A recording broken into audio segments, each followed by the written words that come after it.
Panic kills faster than the cold.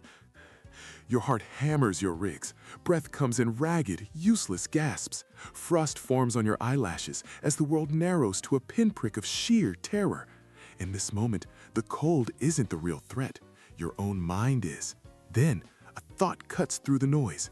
This feeling, this uncontrolled fear, is what will actually kill you. So you stop. Just stop. You close your eyes, lower your shoulders, and you force a single deep breath, then another. Panic hijacks your brain. The fight or flight response meant to save you goes into overdrive. It cripples rational thought, causing tunnel vision and disastrously hasty choices. You can't build a shelter or find a path when your mind is screaming. That's why survival training boils down to one acronym: STOP. Stop moving, think clearly, observe your surroundings, and only then plan your next action. It's not about being fearless, it's about mastering the chaos inside so you can survive the chaos outside. The wind kills faster than the snow. It's not a metaphor, it's physics. Your body creates a thin, insulating layer of warm air right against your skin. But wind strips that layer away, a relentless process called convection that steals your core heat, accelerating hypothermia with brutal efficiency. This is why, in the frozen wild, your first priority isn't fire, it's breaking the wind. Animals know this instinctively. Arctic foxes burrow into snow dens. Voles create entire worlds in the warmer subnivean zone beneath the snowpack. They use the landscape itself as a shield.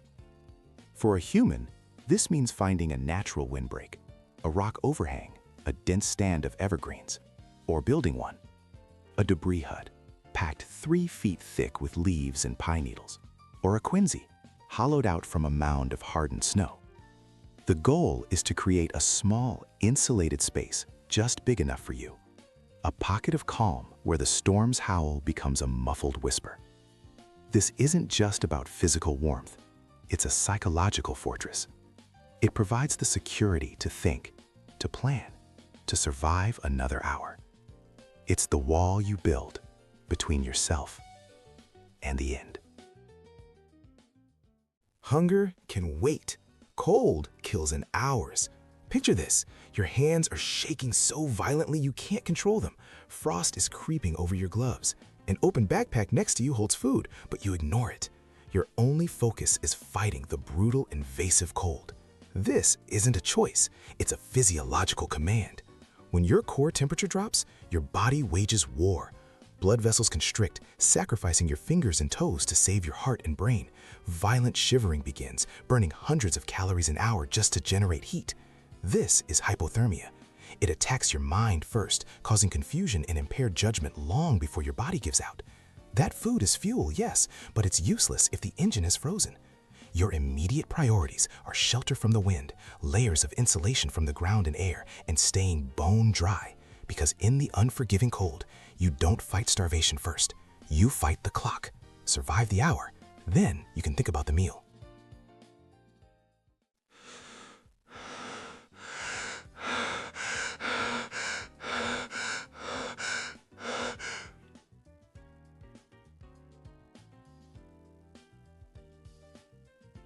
Extra movement wastes energy, and out here, wasted energy kills.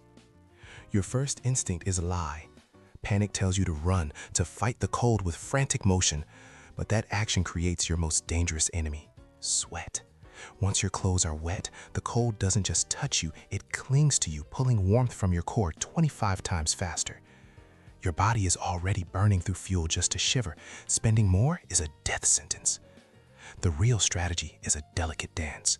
Slow, controlled movements, tensing your abs, your thighs, gentle arm circles, just enough to keep the blood moving, to generate a flicker of internal heat, but never, ever enough to sweat.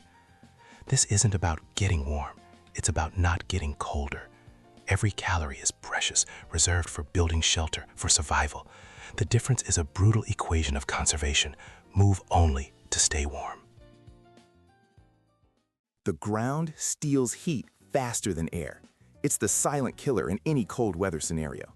The moment you lie on snow or cold earth, it begins pulling warmth from you through conduction. Think of the ground as an infinite heat sink that never gets full. And if it's wet, it steals your body heat 25 times faster. You can build the best shelter in the world, but if you lie on the bare ground, you're sleeping on a block of ice.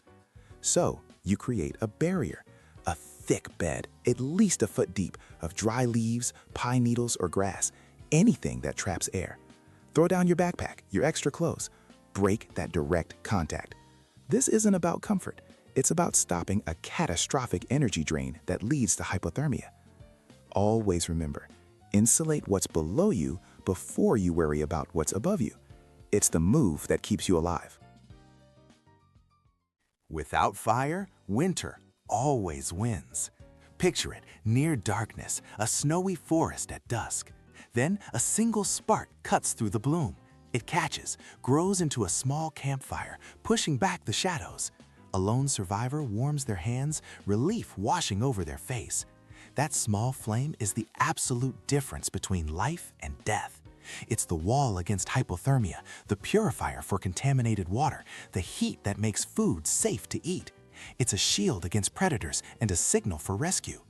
And while our ancestors relied on friction and patience, today's survival kits hold near certainty. Ferro rods throwing sparks at 3,000 degrees, stormproof matches that defy wind and water. But beyond the practical, that fire offers something deeper. It's a psychological anchor. The comforting glow fights off fear. The crackling sound breaks the crushing silence of isolation. It's a tangible symbol of control, a beacon of hope that says you're still fighting.